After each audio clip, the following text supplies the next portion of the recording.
Welcome. Bienvenidos, bienvenidas. Willkommen. Ahla wa sahla to breakfast together. Welcome to another episode, another Sunday here. Hello, folks. Welcome to Breakfast Together. Hi guys, how are you doing? Good night, everybody. Everything is fine. A lot of new stuff. A lot of movement, I guess. Yeah. We have things going on in our life. You see, like if you are following Asia, you will see that she's traveling all the time. If you're following Dimi and Telemachos, you will not see anything. I am the only one using social media. That's the truth. Let's just admit.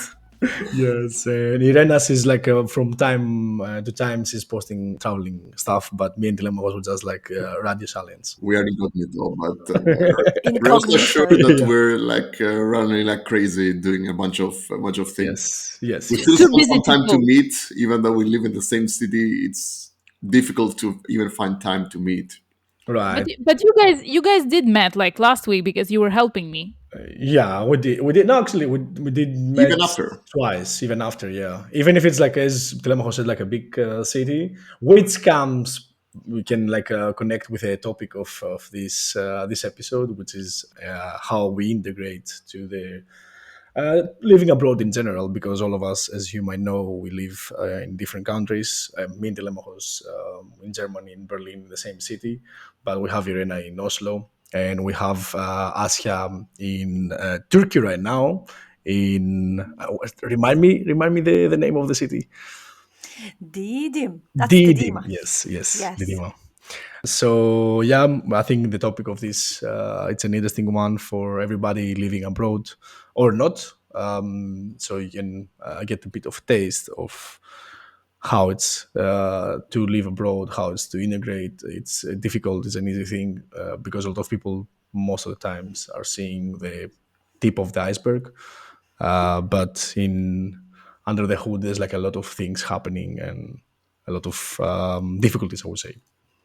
I wonder if we should start from the best things or the worst things Yeah, that's about living abroad. I like the opposite. I like that, start with the challenge and then, like within the Yeah. conversation overcome the challenge and go to like the Yeah, exactly. Makes you kind of appreciate the good things more. yes, right. yes. Yeah. I like this point of view. A thing that comes Okay. to mind is I think I've noticed a lot with me and my other friends living abroad and other people living abroad.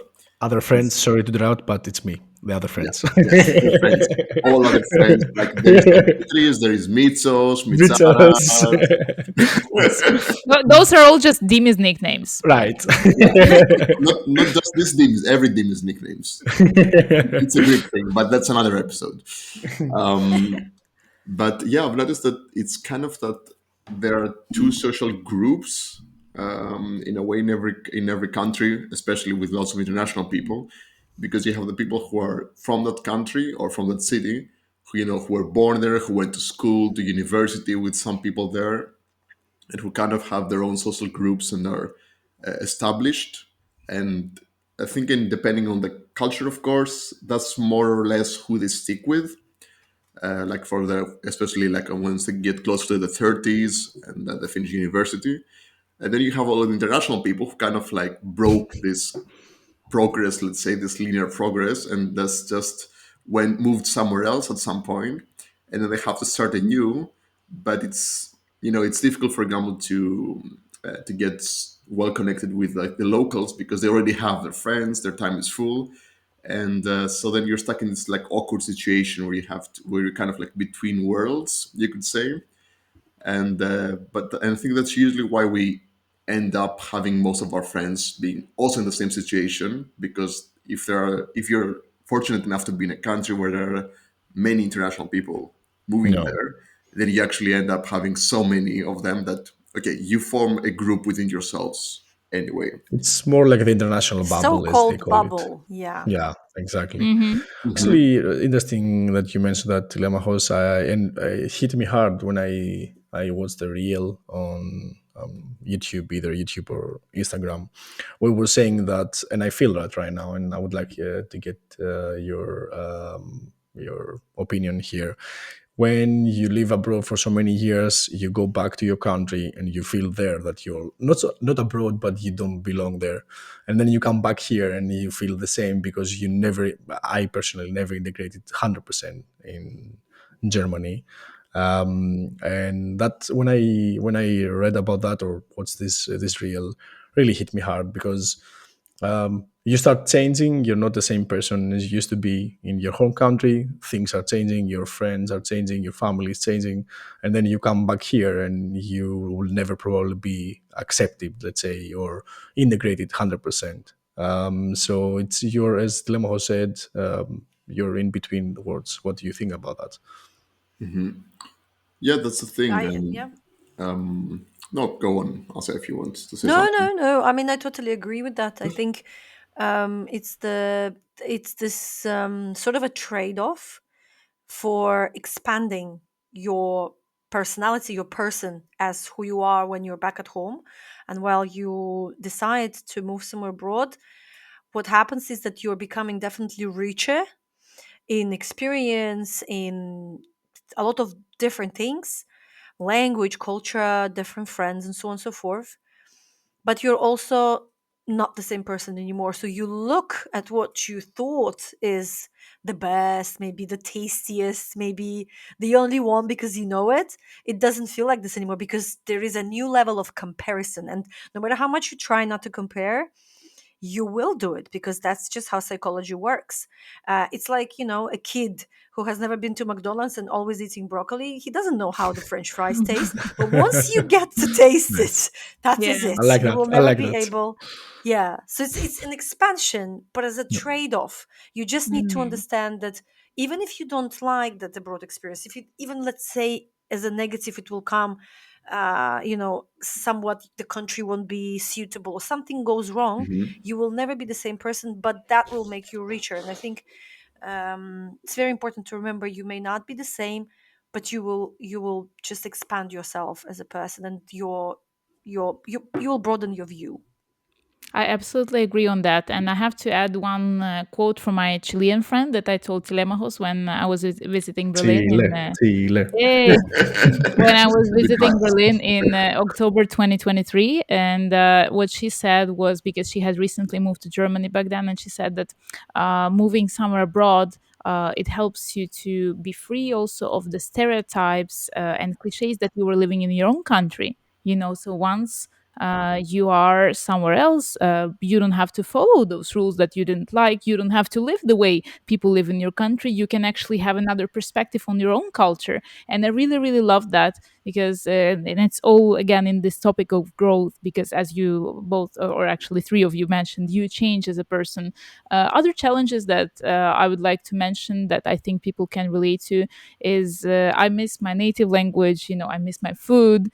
I miss because I've been People, living. culture, I guess, Yeah, like, yeah, yeah, how yeah, people. exactly. Like, I've been living in Norway for 13, almost 14 years, and also in other countries periodically. But I've started forgetting actually my native language, like, to a certain point. Mm. And yeah, and also when we were pre-discussing this topic, Dimi mentioned the thing that being just away from your family, this precious time that we're kind of not getting back, and this is a very heavy price that we're paying for better life, or whatever the reasons are why you moved abroad.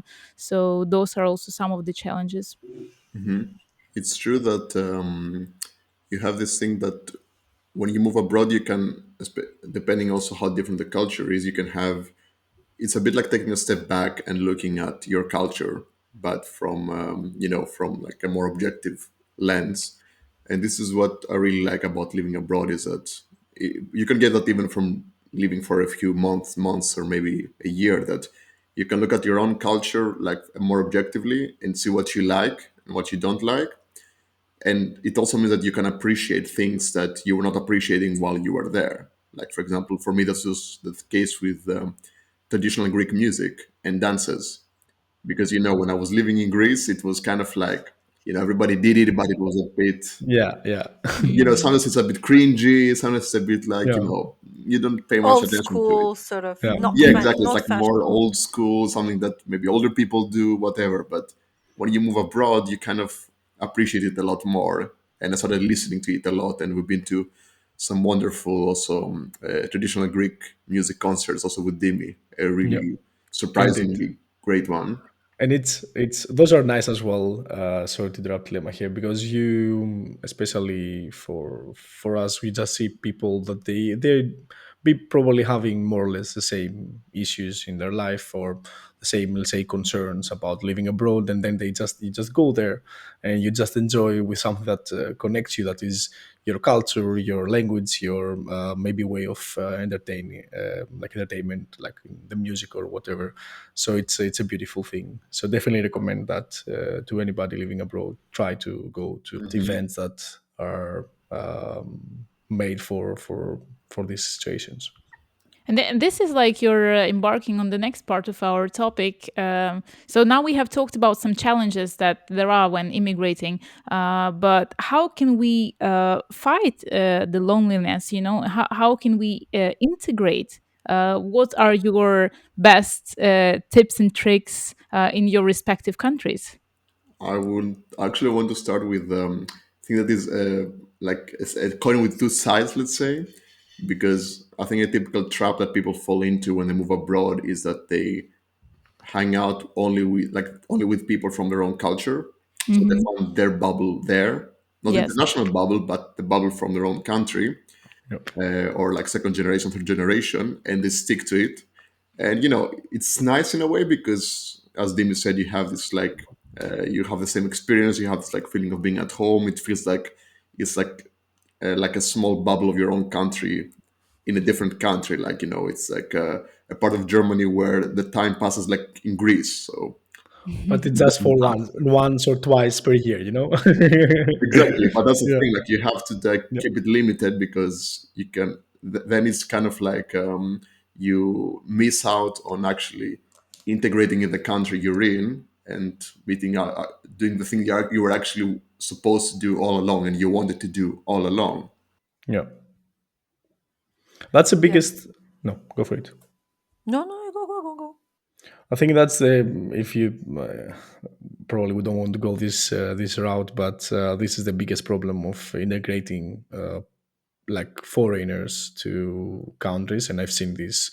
I'm not going to talk about which country; it doesn't really matter. I've seen that here in Germany, where people they just meet with they have their own life, they speak their own language, they don't even bother to learn German, and they are living in a neighborhood where all the stores are owned by like their native speakers or from their country, and they don't really integrate. And just wanted to add it that because it's sad, and it's also unresolvable in a way, because you cannot really put like it's not a government thing, it's not on them the blame, it's somewhere in the middle. Yeah, you can't tell the people like don't hang out with people from your own country. Go hang Yeah. out with like people from that place because they're like, okay, yeah, but I want to have fun. I want to be able to talk about my problems. I want to do this, that, that. Or what if you are rejected by the majority? What if your culture is not the very popular culture? What if, I'm not gonna give any examples, but I guess that you will guess, what if people are afraid of your culture, of your language? What if people are afraid of the way you dress in your culture? What if that provokes the locals? That makes it so much harder to integrate. All four of us are Europeans, and we live in Europe, except Asya, but she lives well in the European part of Turkey, right? But Actually, geographically, it's already Asia, but oh, yeah. is it? No, Oh Okay, okay. yeah, it is. Yeah, but The okay. European culturally, it's parts. like the Culturally, what yeah. people would call the Yeah, European of part of course, Turkey. but the Europe geographic exactly. So it's depending on how we look, whether Hmm. it's geographically or culturally. But yeah, it's just a Yeah. separate, let's say, But kind of a like mixed. let's just like admit that for us, like for white people, like life I is don't not think we as will ever understand those type of challenges, frankly speaking. As you were exactly saying, Elena, Yeah, exactly. yeah, it's never going to be the Yes. same for us. It's very difficult to put someone in your shoes, but that's definitely the case for many. Mm-hmm. because they're not coming from a neighboring country, not coming from a country that's just very similar and sort of accepted, but from maybe somewhere where it's not so kind of positively looked at. It's Hmm. Mm. definitely a challenge. I think a way to integrate to a country which everybody will have guessed or guessed like thought about in the past is, and we have an example here, Asia. It's learn the language and learn the language by like trying to maybe stroll around the city or like Mm. go outside in some shops or like flow markets or whatever. And I've know that I've come to know that Asia, that's the way that you learn Turkish, right? Can you tell us Yeah, more? I think here the most important thing I always say is that there are two types of people who are moving, just very roughly, because it all depends on the age, it all depends on the motives why you're going, and it depends on personality. But there are two main things. One is and kind of willing to integrate, and the other person just not willing to integrate. And then obviously different scenarios that happen to those two types. But believe me, when you're going somewhere, a lot of people, they already know how they're going to, what they're going to do, whether they're going to, let's say, go somewhere abroad and earn money solely and not really integrate because they're not interested. They're going for one reason, and that's usually financial reasons. Or there are people that just know that they will have to learn the language, they will have to integrate, so on and so forth. I was lucky enough to have tons of curiosity in me, and also I went to Turkey when I was 23 or something like that. So I was super young, and I chose the country I actually wanted to come, and I came alone. So it's very different when you're moving young and Mm. alone than when you're going, let's say, with your husband, kids, and the whole family, and you already have your Definitely. common language. Yeah. And it's completely different if you are having someone else constantly with you and living together, boyfriend, partner, wife, whatever. So definitely being alone and motivated, sort of open to the world, helps, because that helped me. Mm. But again, depends on many factors. But I did integrate pretty well. I always feel like when I'm in Turkey I'm more Turkish, when I'm back in Poland I'm more Polish, when I'm back in Belarus I'm more Belarus. Like I You're have like all a those parts in me. chameleon. Yeah, it's like all living in me somewhere. I am a different Yeah. person depending on where I go, and I have all those parts, and that's why wherever I go I kind of something sticks to me, and I feel like, oh my Mm. god, this is so great, this is so logical, this is so amazing.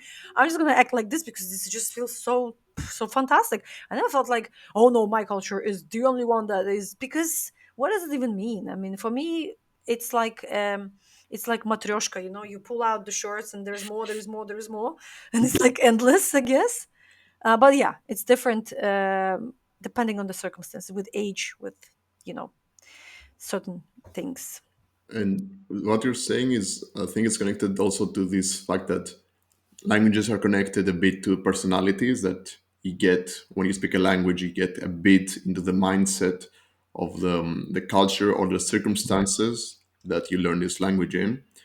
And for me, that's why for me it's definitely the first step to integrating. For me, Mm. it's Like learn the language, right? That's the yeah, yeah, first one. because it's a super complex topic. It's we Yeah. can discuss it for like we Yeah. can make an entire podcast just discussing that. Bring some sociologists, interview them, whatever.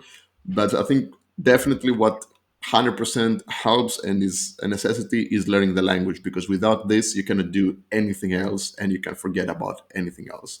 Yeah. So for me, that's the most important step, and the first step is to learn the language. Of course, some languages are more difficult than others. Maybe you have a language from the same branch as your own language. Maybe the people in that culture are very talkative and eager to teach you their language, or maybe they don't care so much. Maybe they always switch to English. Common problem in Scandinavian countries, Yes. like a blessing and a curse at the same time. Yes. Hmm. But I think But for sure even a it's couple of phrases, I'm sure even a couple of phrases is definitely, some cultures it's really difficult to integrate language wise. But even if you throw a couple of phrases, it already warms up the local thinking that you actually care. That's, I think Mm. that's just Yeah. what care Exactly. means. It's all about that. I absolutely agree with you, Telemachos. And then in some cultures it's kind of harder because, as you mentioned, they all speak English. But in Norway, well, let me say just very shortly, if you want to stay here for longer than 3-4 years, definitely learn the language, because you're missing so much out. You can't watch the movies because they only have subtitles in Norwegian in the cinema, and you're like confused in the supermarket. Like, just learn the language. Norwegian is really not that hard. And if we talk about how to do it and where to do it, I can give you some short pro tips from my side. I am still a volunteer and I teach Norwegian at a local library. And It's called Språk Cafe, so language cafe. I think that you have the same in Germany and in many other countries as well. So this is for free, and if you have like at least A2 level, you can go to any of your local libraries here in Scandinavia, and just do it. Also, there are many expat communities or just communities in general. I can name a few here. We have Unlock Norway; they organize some events, and we have an amazing community for women, which is called GGI Oslo, Girl Gone International. So this GGI group, it is in all countries, I've in heard, many, yeah, many big I've heard it. cities. Yeah, you have heard about it. For some reason, like Facebook is like, did, because did you try to join? yes, that you've, Okay, then you figured out why I let my hair grow long. sure. It actually it actually seems like we are unwrapping here a very nice topic, going into talking about how to feel good abroad, because we sort of started with those challenges and Right. difficult parts. But it will be so nice to know on what we're doing, what are our tips and advices on how to actually feel great. And I think it would be nice to leave it for the part 2 of our integration abroad, since we've decided recently all together to have our episodes a little bit shorter, so you are more comfortable and waiting more for the next one to come. So we'll come back in part 2, integration abroad. Have a good one, everybody. Thanks for listening. Bye bye. Have a great Sunday. Αντίο, καλή Κυριακή, παιδιά. Have a great Sunday. Ciao.